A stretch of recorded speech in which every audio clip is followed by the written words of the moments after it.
আমি বুঝতে পারছিলাম যে ও গায়ে হাত তুলবে। কাজের মেয়েদের সাথে ও এরকম যেন না করে। আগে সিসি ফুটেজ দেখে যে সুষ্ঠু একটা তদন্ত করে প্রশাসনরা যে বিচারটা দেয় আমি সেটাই। 28 তারিখে কাজ করতে গেছিলাম ওনার বাচ্চাকে দেখাশোনা করার জন্য। ফেব্রুয়ারি মাসে বেতন আমাকে দিছে, আর মার্চ মাসে আমি ডিউটি করছি। ওনার হচ্ছে খাবার দোকান খাবার ওনার বাসায় আসছিল বেড়াইতে।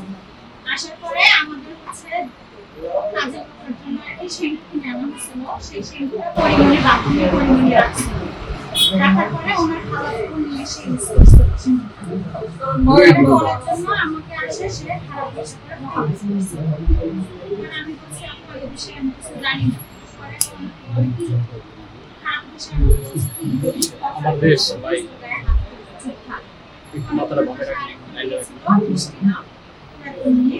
ওকে বলে কি বৃষ্টি মানে খারাপ বসে বলছে। আমি বললাম না কি মেয়েটাকে বলছি কি বৃষ্টি কাল সকালবেলা ওই মাঠে ব্রেক করে। তখন আমি বলছিলাম কি ও একটা কাজ করো, আমি ও আমাকে বের করে দিতে পারে, আমি নিজেই চলে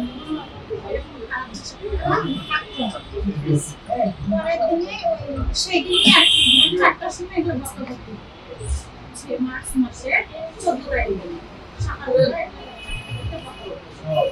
আমি দুপুর 12টার দিকে বের করে দিলাম বেতন ছাড়া। পরে আমি ওই মেয়েটা ছিল বৃষ্টি, ওকে আমি বললাম যে আমার টাকাটা রিক্সা ভাড়া নেই, আমাকে 500 টাকা দিতে বলো, আমি রিক্সা ভাড়া দিতে দেবো। কিন্তু বৃষ্টি যে টাকা চাচ্ছে, তখন পরে আমি বলছি কি যে দিচ্ছে তার কাছ থেকে নিতে বলিস। তখন আমি বাসা থেকে আমাকে বের করে দেওয়া হলো টাকা। আমি নিচে যে আমাকে দিচ্ছে তার কাছে আমি ফোন করছি, আমাকে টাকা ছাড়া বের করে দিল, আপনার কাছ থেকে নিতে বলছি, আপনার টাকাটা আমাকে নিয়ে দেন, আসেন আমি চলে যাবো। সে বলছে আমি আসতে পারবো না, তুমি টাকা ছাড়া বের হয়ে না। আমি বলছি ওটা খারাপ ব্যবহার করতেছে, গায়ে হাত তুলতে। আমি তো ওর গায়ে হাত তোলার ইয়ে করবো, আপনার কাছ থেকে টাকা আমাকে নিতে বলছে, আমি আপনাকেই ফোন দিয়েছি। উনি ফোন দিলে ওনার মেয়েকে ফোনটা ধরতে, ওনার বউয়ে ফোন ধরে বলে কি উনি বাসায় নাই, দোকানে গেছে, চাকরিতে উনি ঘুমাচ্ছে, ওনাকে ডাকা যাবে না। ম্যানেজার আছে শপিংয়ের দোকান, ওকে আমি ফোন দিয়ে অনেক সময় বলছি ভাই আমার টাকাটা দেন। উনি শুধু বলে যে হ্যাঁ আমি টাকা দেবো, আপনি টাকা দিয়ে দিলাম, ভালো মানুষ, টাকা দিয়ে দিলে আপনি সমস্যা করবেন। আমি বলছি কবে, বলছি একটু 2 দিন সময় দেন। 3 মাস চলেই গেল। পরে ওনাকে ফোন দিলে উনি বলে আসতে না কালকে না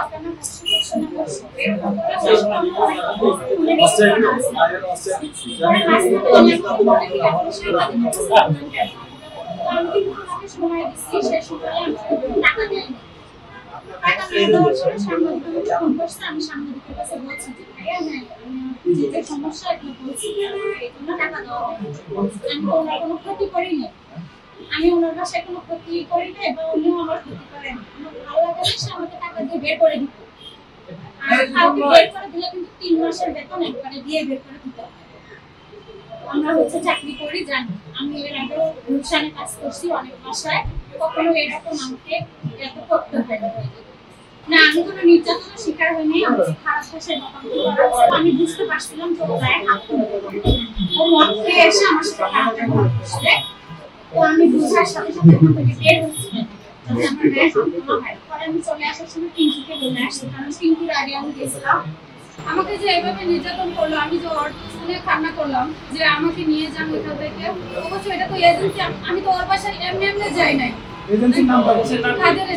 আমার দাবি হচ্ছে যে আগে সিসি ফুটেজ দেখে যে নির্ধারণ করবে যে আমাকে কিভাবে নির্যাতন করা হয়েছে, যে দেখো এটা দেখে যে সুষ্ঠু একটা তদন্ত করে যে প্রশাসনরা যে সুষ্ঠুভাবে যে বিচারটা